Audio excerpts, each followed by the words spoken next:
The year was 1965, when a gallon of gas cost just 31 cents. The average home price was $21,500, and The Sound of Music premiered in theaters. While you were spending your hard-earned dollars on 49-cent hamburgers, the music industry was revolutionizing sound in ways we're still feeling today. Let's journey back to some controversial classics that defined an era. Stop in the Name of Love by The Supremes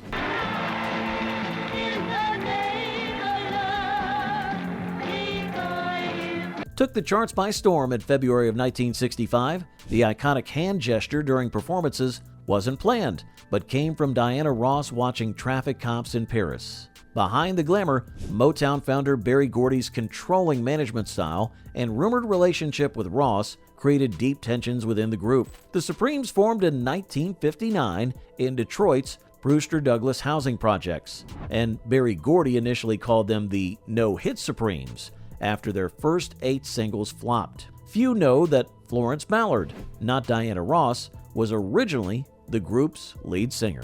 Unchained Melody by the Righteous Brothers.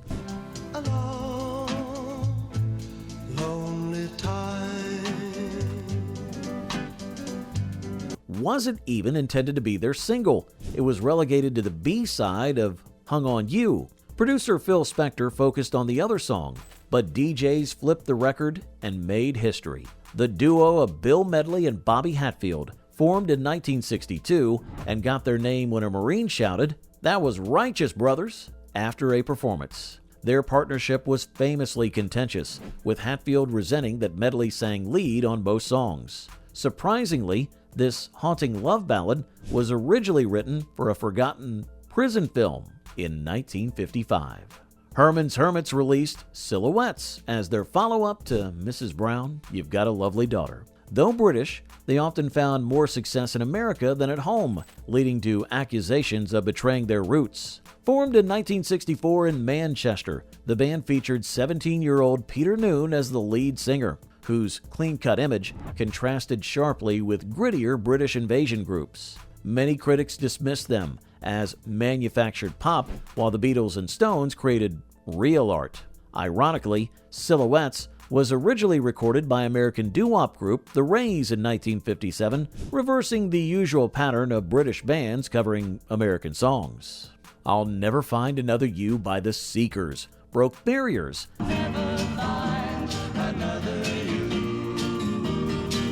As one of the first major hits from an Australian group. Lead singer Judith Durham faced constant industry pressure about her weight and appearance, despite having one of the most distinctive voices of the era. The folk pop quartet formed in 1962 and was considered musical outsiders in the rock-dominated landscape. Their wholesome image and acoustic sound made them seem old-fashioned to some critics, yet they've sold over 50 million records worldwide.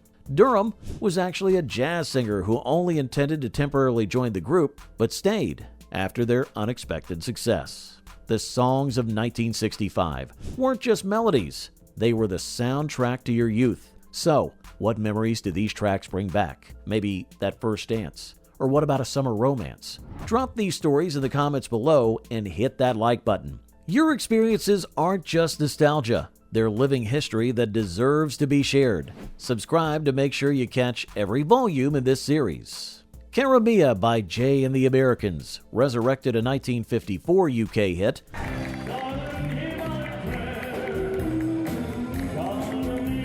With dramatic vocals from Jay Black, whose 4-octave range earned him the nickname The Voice. The group formed in 1960 in New York, but countless lineup changes led to legal battles over the band name that continued for decades. Their brand of operatic pop was considered by some to be overwrought and outdated during the psychedelic era. Black's perfectionism made him difficult to work with, but created undeniably powerful performances. His real name was David Blatt, but he changed it after the previous Jay left the band. Mr. Tambourine Man by the Byrds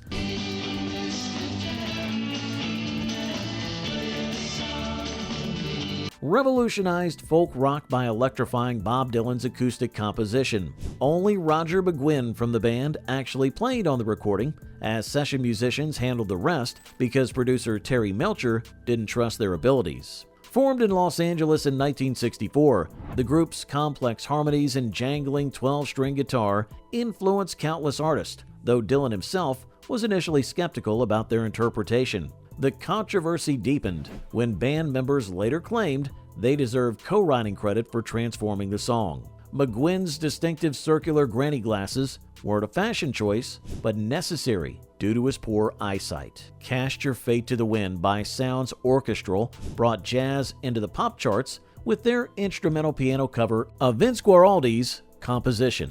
The British ensemble was primarily a studio creation led by pianist Johnny Pearson, not a proper touring band, raising questions about authenticity in an era emphasizing live performance. Critics accused them of watering down jazz for mass consumption, though their sophisticated arrangements demonstrated genuine musicianship. Few listeners realized this song came from the same composer who would later create the iconic Charlie Brown Christmas soundtrack. Yes, I'm Ready by Barbara Mason expressed teenage romantic longing with unusual candor for the time.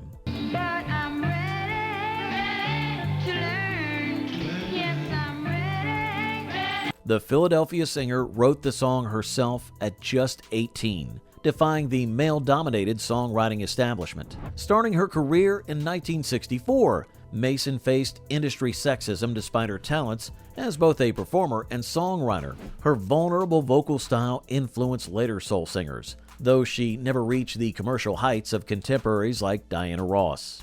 Mason turned down multiple offers from Motown, believing they would compromise her artistic vision, a risky career move in 1965. What's New Pussycat by Tom Jones became synonymous. What's new, Pussycat? Whoa, whoa, whoa. What's new, Pussycat? Whoa, whoa, whoa. With his provocative performance style, the over-the-top Burt Bacharach-Hal David composition for the film of the same name seemed designed to showcase Jones' powerhouse vocals and sexual charisma. The Welsh singer began performing in 1963 and became known for his tight pants and gyrating hips, which caused moral panic among conservative parents. Female fans throwing undergarments on stage became his trademark, though it occasionally overshadowed his considerable vocal talent. Jones initially disliked the song and had to be convinced by his manager to record it. Eve of Destruction by Barry McGuire delivered apocalyptic protest lyrics that were banned by many radio stations for being too political. The former New Christie minstrel singer recorded what was intended to be just a rough demonstration, complete with voice cracks and mistakes. When it leaked to radio in 1965, it became an overnight sensation. McGuire later disowned the song after a religious conversion, refusing to perform it for many years. The hastily recorded track was completed in a single take with the legendary Wrecking Crew session musicians, who had no time to rehearse.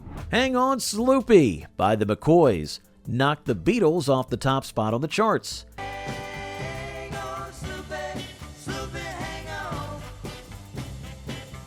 An impressive feat for a band of teenagers from Indiana. The song was earlier recorded by the Vibrations, but the McCoys' version became the definitive take. Formed in 1962, the group featured 16-year-old guitarist Rick Derringer, who would later produce albums for both Johnny and Edgar Winter. The song's origin remains disputed, with conflicting stories about whether Sloopy was a real woman from Steubenville, Ohio. In 1985, it became Ohio's official rock song, the first state to designate such an honor. Ticket to Ride by the Beatles represented a turning point. She's got a ticket to ride.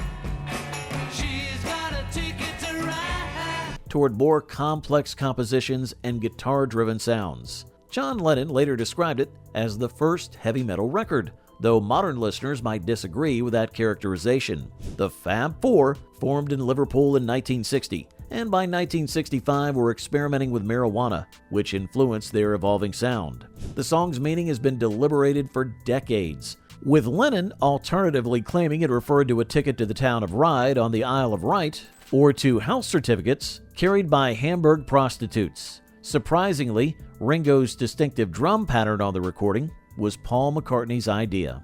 Red Roses for a Blue Lady by Vic Dana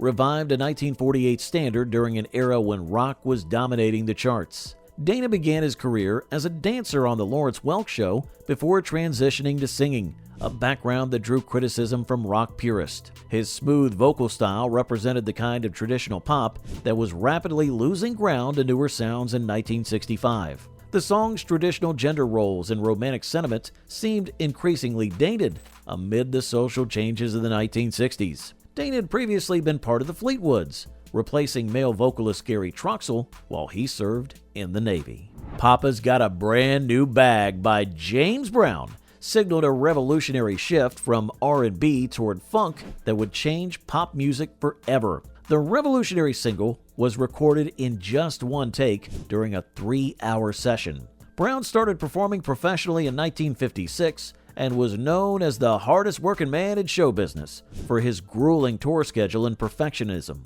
His demanding leadership style included firing band members for missed notes or scuffed shoes. The original recording was actually slower. Brown's engineer accidentally sped it up when mastering the signal, creating its distinctive urgent sound that Brown absolutely loved and kept. Music from 1965 tells a story that today's auto-tune tracks simply can't match. If these songs take you back to better days, make sure you're subscribed to our channel for more trips down memory lane. And hit that like button if you're enjoying this musical journey, and share this video with friends who appreciate when music had real meaning and musicians played actual instruments. What was your favorite song from 1965? Tell us in the comments. Game of Love by Wayne Fontana and the Mindbenders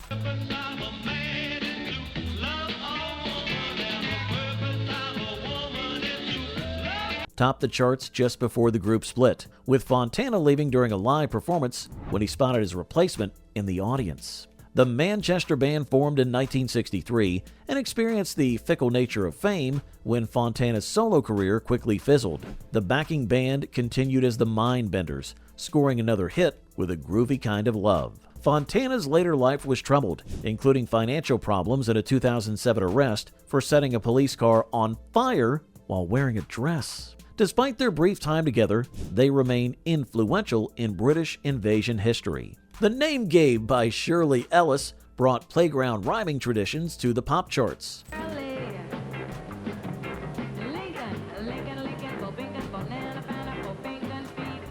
The novelty hit masked Ellis's talents as a sophisticated jazz and R&B vocalist and songwriter. Her career began in 1954, and she wrote songs for established artists before achieving success as a performer. Ellis crafted the rhyming formula with jazz musician Lincoln Chase, based on a centuries-old children's game. Despite the song's playful nature, it demonstrates complex rhythmic patterns derived from African musical traditions. Ellis retired from music in 1968, just 3 years after her biggest hit, frustrated by industry exploitation.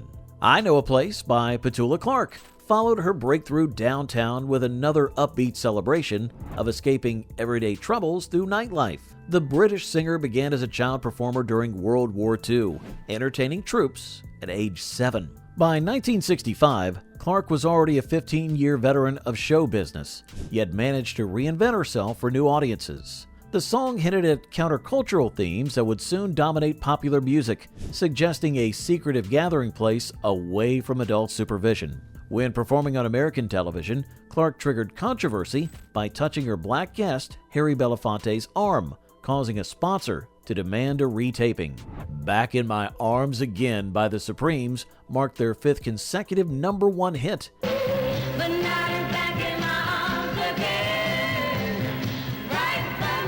An unprecedented achievement for an American group. This Holland Dozier Holland composition showcased Motown's perfect formula: catchy melodies over sophisticated musical arrangements. The group's dominance raised questions about whether their success came at the expense of other talented Motown female groups like Martha and the Vandellas or the Marvelettes. Berry Gordy's strategic decision to promote Diana Ross over Florence Ballard and Mary Wilson created lasting tensions. Session musicians The Funk Brothers performed on the track, their contributions uncredited until decades later. Baby I'm Yours by Barbara Lewis Baby, I'm yours,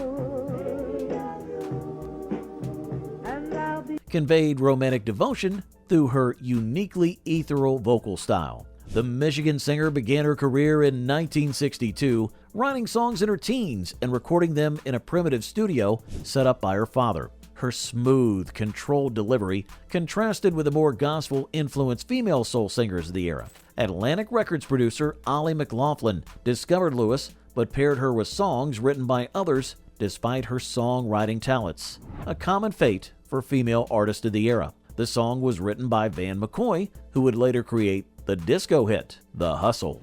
The Jolly Green Giant by the Kingsmen followed their controversial hit, Louie Louie.